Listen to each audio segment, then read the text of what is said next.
Spawning over here in the bottom right-hand corner, ladies and gentlemen, as the red Zerg player. Currently one game up in this best of 3. Can he make it 2 for 2?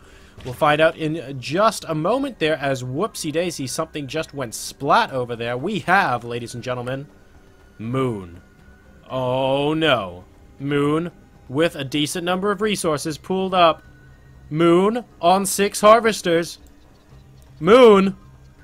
And we have a 6 pool, ladies and gentlemen. Who said we don't get cheese in tournament games? Here we go. And his opponent spawning over here in the top position. His blue victim, I almost want to say. Everything is going to come down to how he reacts. If he goes for hatch first, he might be in trouble here. Will he go for a pool himself? We'll find out in just a moment. It is AlaStOr. And this, ladies and gentlemen, just got real. So we have the 6 pool coming down from Moon, who is, of course, playing on Tasteless account. Whatever you guys do, don't assume that Tasteless is 6 pooling. Even though I'm sure Tasteless is completely capable of 6 pooling. It looks like Moon is going to be the person to do it here. Now, what path will his Lings take to his opponent's base?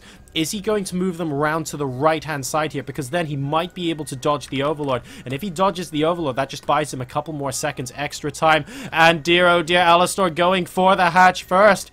So here come the first few Lings coming out, even bringing a drone, presumably for a spine crawler. And 3, 2, 1, there's a drone. Uh-oh, there's the Lings, and there's more Lings, and AlaStOr must be going to himself, really? Did I just do that? Cancelling a gas, gonna be grabbing that spawning pool, immediately cancelling the natural expansion. And he is going to want to drone up as hard as he can so that he can have a maximum number of drones to try and defend against this incoming attack. In the meantime, we actually see Moon behind this building more drones. So he is prepared for a follow-up to this if necessary. The spine crawler goes down, and AlaStOr sees that it has gone down as well, pulling all of his drones to try and attack these Zerglings. And oh my goodness, is it going to be enough? 2 more Lings popping in now for Moon, and AlaStOr microing to save his life here. One of the drones does go down now, and the Zerglings are doing a tremendous amount of damage, moving away when the drones actually reposition themselves. The spine crawler is now 2/3 of the way done, and about 1/3 health. If that spine crawler goes up, we could be in for a world of trouble over here on Ohana. Almost done. Are we going to see a cancel on it? Yes, we do. Will that drone build another spine crawler? And the Zerglings still being unbelievably annoying. A queen now being made in the main base of Moon. And it looks like AlaStOr might have held off the 6 pool for now, but these Lings are continuing to be annoying. And now AlaStOr has Lings of his own. So 6 pool, ladies and gentlemen, has successfully been held off by AlaStOr there. Moon not quite able to destroy his opponent, but look at this. He's been getting his queen. He's been getting more drones behind it. And we're going to be transitioning into a normal game, ladies and gentlemen. 14 workers apiece. So after all that madness, it looks like we're going back into a regular game. Absolutely crazy stuff going on here in Dreamhack Valencia. And now we even see Moon going for the expansion. So this is arguably the economic 6 pool build, ladies and gentlemen. Queen here just going to be warding off those Zerglings as well. These 4 Lings not on a lot of health, but with the Queen support should be completely and utterly fine.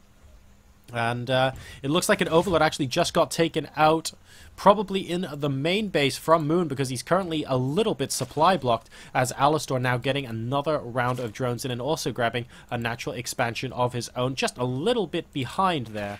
And we have got some Lings now moving into the main base, but we have also got Lings defending from Moon. The number of workers killed is still 7-1 in Moon's favor in this game, so I don't think too much is going to get done here. In fact, the Queen actually picks apart 2 out of those 3 Zerglings. No harm done whatsoever. So it looks like we're going into that standard macro game after 6 pool that you guys obviously see all the time here. What an incredible start to the game we had.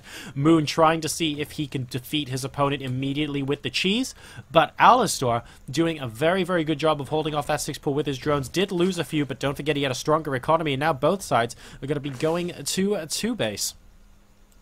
So nothing too out of the ordinary as the hatchery now pops for AlaStOr as well. 32 to 33 supplies as these Lings going to be moving in really just for a little bit of a scout. Zergling speed has of course been delayed for both players, by the way, simply because of the large scale investment into drones and Zerglings early on in the game from both of these guys. But Moon has got the creep spread connecting his bases just a little bit quicker than AlaStOr, so that's going to make him feel a little bit more safe. We have got the worker supply now 30 to 26 in favor of Moon, believe it or not. So a classic economic 6-pull build, if that can be said. And we do have a second round of Lings coming in from AlaStOr now towards the base of Moon, who is trying oh so hard to macro up like an absolute boss, bringing both of his queens up to his ramp, which I really like. Let's see if a surround is able to get placed on the queens. And no, AlaStOr actually just moving straight up into the main base, and a lot of these drones being pulled as well. I'm not sure I agree with that from Moon. And here we go. We're going to see a drone drill at the main base. Dear, oh dear. Maybe this is what macro pays for, and he's having to defend just a little bit now. Good defense there from the drones, killing off 2 Zerglings without any drone losses just yet. Spinecrawler at the natural expansion about 7/8 of the way done, and it looks like Moon is going to be able to hold off the attack for now. Number of workers killed 7 to 2 at the moment, so no real damage done by AlaStOr there, but definitely giving Moon the fright of his life. In the meantime, AlaStOr looking like he wants to get offensive here, going to be going for that Baneling nest. The Overlords, of course, have not seen this position at all so far. So I wonder if preparations are going to be made, and yes, I think they will be, because we have a Baneling nest as well coming down for Moon in the southern part of the main base. So it looks like both of these guys here thinking the same idea, trying their best to really outfox each other in the start of the game. I mean, look at this. They're both on 52 or 52. Moon slightly ahead in the worker count, but it's really marginal at this point, and it looks like he is going to have to defend very momentarily, even pulling the drone back from potentially getting the third base, thinking about doing a greedy build and deciding against it in the end. And here we go, a lot of Lings coming in now for AlaStOr. Is it going to be enough? He actually gets a really nice surface area there on the Lings of Moon, and then he moves straight up into the main base as soon as the ramp is secure. Really nicely played there, trying to go after the Queen, and now the rest of the Lings are going after the drones. This is a great play here from AlaStOr. I wonder if it's going to be able to do enough damage though. This Queen currently on about 1/3 hit points. And the drones from Moon going here, there, and everywhere. And yes, the Queen gets surrounded. It gets taken out. That is actually a decent amount of win for our Blue Zerg player at the moment. And still with additional Lings when he moves out. So the current workers kill tab is 7 to 3, but managing to pick off a Queen as well. And AlaStOr is at 57 supply to Moon's 68, because he just prompted him to make an absolute metric crap ton of Zerglings at his natural expansion. Worker supply now 44 to 42 in favor of AlaStOr.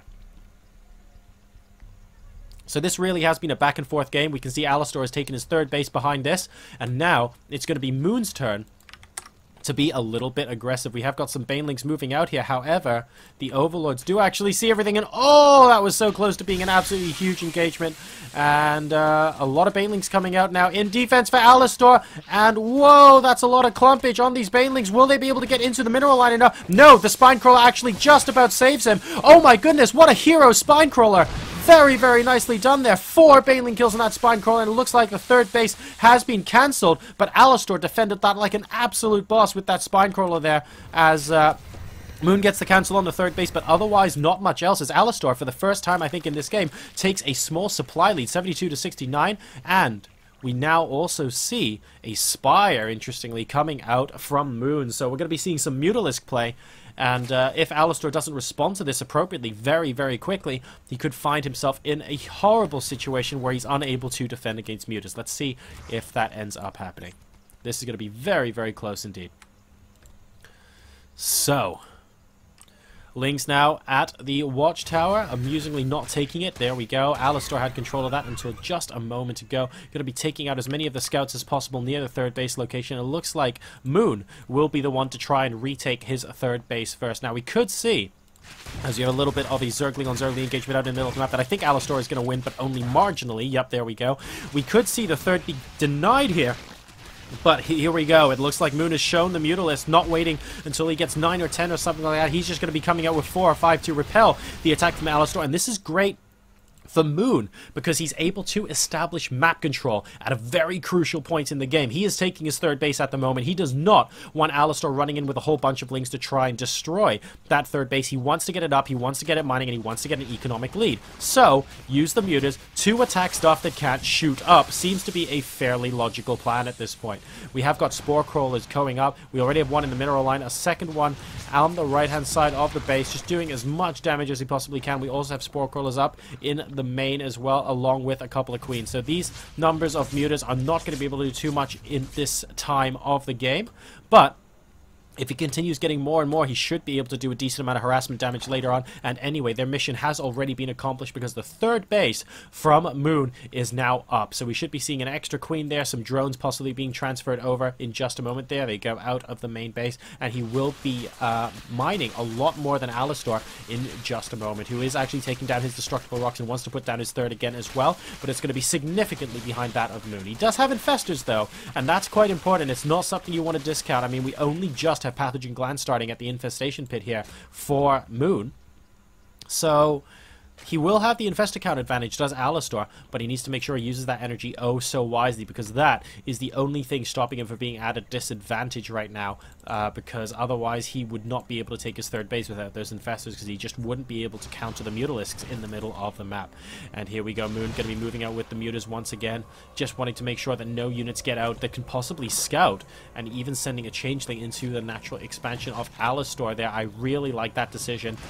We have a little bit of poking. Oh, very nice. Two infestors going down in the main base. That's exactly what we needed, as Hydralisk now going to be popping out for AlaStOr. So it looks like he's going to be going Hydra Infestor with his army composition to try and combat the Mutalisks. But Moon just doing a great job of slowly picking AlaStOr apart. He's not actually being particularly aggressive at the moment. He's not being, how do I want to put it? He's not being impatient. He's happy to sit back, relax, and wait, because his Overlord can see that there is the hatchery getting built right now. So he knows that the third base is significantly behind his, and he's happy to use that to macro up and try and beat him on the ground, as well as send in the mutas. And now that the army is out in the middle of the map, and I think this Overlord has spotted it, yes it has, we potentially could be seeing a huge amount of Mutalist harass over here. Let's find out if it's possible. And here we go. All of the mutas doing so much damage in the main base. Only a single queen here, but we have a massive engagement over here, and the Banelings hitting a lot of the Hydralisk. That was absolutely huge. Still a lot of energy left on the infestors, and he's going to be able to put out a lot of infested terrors. This is an incredible amount of DPS for AlaStOr, and that's going to push Moon back just a little bit, but AlaStOr now down to 110 supply versus the 165 for Moon. He's actually brought the mutas back, and he's using them to try and weaken the reinforcement lines as well. So he wants to just crush this army on the ground, and now we have Moon coming in from all sides, right-hand side, and the mutas coming in from the top, even into the infested Terrans at this point. He thinks he should be able to power through this. Aren't too many ground units here, and it looks like AlaStOr is getting completely and utterly cleaned up here. So the mutas now going to be flying back. I like the decision to fly the mutas back from this position to weaken the reinforcements. That just made it a lot easier for the ground army. That even though we lost a fair number of mutas, it was totally worth it for destroying that ground army of AlaStOr. And now Moon, once again, has map control. He has a 50 supply advantage on his opponent as well. And oh dear, the Spore Crawler is still moving over, which means that these mutas are going to be able to do a decent amount of damage. But we have a transfuse, excellent transfuser by the Queen, and the Spore Crawler getting rooted now as well. Are we going to see another transfuse? No, well, not enough energy to do so, and a couple of mutas now going to be going down, but leaving a few in the mineral line. They're just being extra pesky. And look at this double expansion, now that we know that Moon is taking his half of the map completely, and that he has that map control thanks to those Mutalisks, even though only one of them is left on the field. Lone Mutalisk, poor guy. 4 kills at the moment. Is just doing very, very well. He has complete map control. AlaStOr does not want to move out of his base at the moment for fear of being attacked by more and more mutas. However, we can see that there's only one mutalist on the map and no more incoming. So it looks like we're going to be seeing a transition here from Moon into a pure ground-based army. In the meantime, what kind of composition is AlaStOr going for? He has actually gone back to 125 supply, but he is still 50 supply down on his opponent. Just the multitasking and the micro from Moon has just been so good. Excellent pickoffs, by the way, of those changelings. They are really liking that stuff coming out of AlaStOr. So very, very map aware. We have got a muta in the middle of the map, still just checking everything out, and these roaches see these changelings are actually attempting to move in, but they do get taken out promptly as well. So not too much going on at the moment. All quiet on the western front. And macro hatch now being completed at the natural expansion for Moon as well. So we have got a total of 3 hatcheries incoming for him. He's going to be able to mine on approximately all of the things very, very shortly indeed. A single roach just going to be hacking away at that hatchery. And as soon as he realizes that a lot of roaches are going to be cutting him off at the pass, I think he decides it is high time to go home. And I would agree with him, except then he stops because I said it and cast a curse, and he dies in a horrible fashion involving acid saliva. But hey, that's the life of a roach. Alright, so we have got Moon going up to Hydralisks now as well, so diverting himself away from Mutas. This is a very interesting decision indeed. Groove Spine almost complete, just wanting to overrun his opponent with additional population at the moment, and that could just be the ticket, because at the end of the day, he has so many more units than his opponent, it's not going to matter too much. AlaStOr does briefly see this army before the Overseer disappears into oblivion, and now we have, a single Muta trying to bait out some energy from the Infestor, and getting an Infestor picked off as well. Oh, that was so close. Really good micro there from Moon. That Infestor is at 9 hit points. And there we go, actually unleashing a couple of fungal growths before dying there. But really nice micro. Is it going to be enough? There are a lot of Infested Terrans popping out here for Moon. And it looks like the army has a better concave as far as the red Zerg player is concerned. Losing an Infestor right in the middle of the map. In fact, both players losing a few Infestors. But it looks like that the army is going to be too much, and GG Moon, ladies and gentlemen, takes a 2-0 victory over AlaStOr.